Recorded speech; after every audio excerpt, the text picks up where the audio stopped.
ଅଛୁ ସୁଖରେ ତୁ ଅଛୁ ଦୁଃଖରେ ତୁ ତୋ ଦର୍ଶନ ମିଳିଲେ ଆତ୍ମା ଖୁସି ଅଛୁ ହସରେ ତୁ ଅଛୁ ଲୁହରେ ତୁ।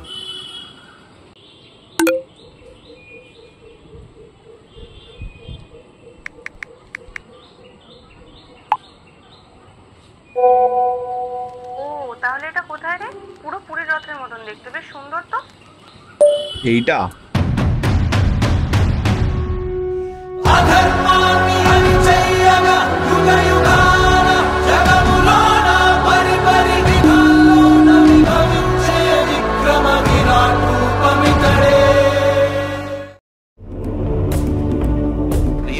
বলা হয় 12 শতকের মাঝামাঝি জগন্নাথ দেবের জন্মভূমি তথা পুরীতে রথযাত্রার সূচনা হয়।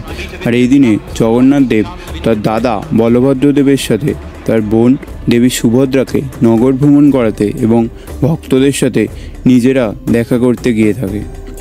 800 বছর পরেও বদলায়নি এর নিয়ম।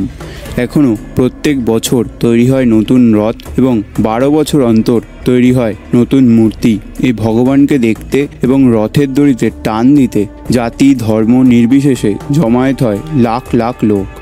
তাই তো এটা পৃথিবীর সবথেকে পুরনো আর সবথেকে বড় উৎসব। তো 2010 সালে প্রথমবার আমার পুরীতে যাওয়ার সুযোগ হয়েছিল, কিন্তু সেই সময় রথযাত্রার ব্যাপারে বিশেষ জ্ঞান আর জানার ইচ্ছা কোনোটাই ছিল না।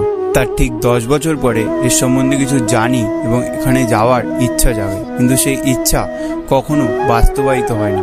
আর এরই মধ্যে 2022 সালে কলকাতার রথতলাতে শুরু হয় নতুন করে রথযাত্রা, যেখানে পুরীর মতনই জগন্নাথ, বলরাম ও সুভদ্রার আলাদা 3টি রথ, যাদের দেখতে পুরীর রথের মতনই, এবং তাদের তৈরির কারিগর ও কাঠ আসে উড়িষ্যা থেকেই।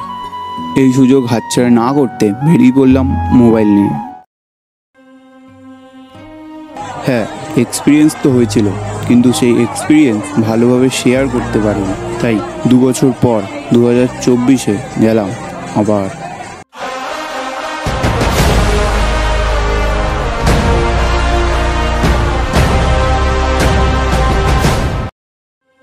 এই রথযাত্রা কতটা ফেমাস সেইটা তো জানি না, কিন্তু এই দিন ব্যারাকপুর ট্র্যাঙ্ক রোডে ভিড় হয়ে যায় ভক্তদের। বাচ্চা থেকে বুড়ো সকল বয়সের লোক আসে এই মহাযাত্রাকে একবার মাত্র দেখতে।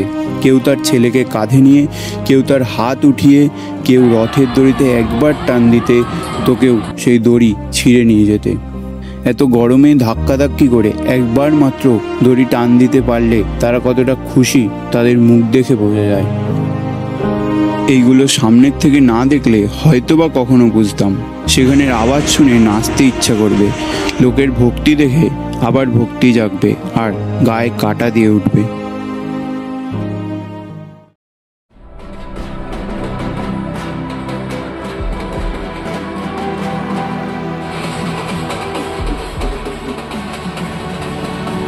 তো 2022 সালে আমি নিজেকে একজন ব্লগার হিসেবে দেখতাম, কিন্তু এখন অ্যামেচার ফিল্ম মেকার বা স্টোরি টেলার হিসেবে দেখি, কারণ আমার এক্সপিরিয়েন্স শেয়ার করতে ভালো লাগে স্টোরির মাধ্যমে।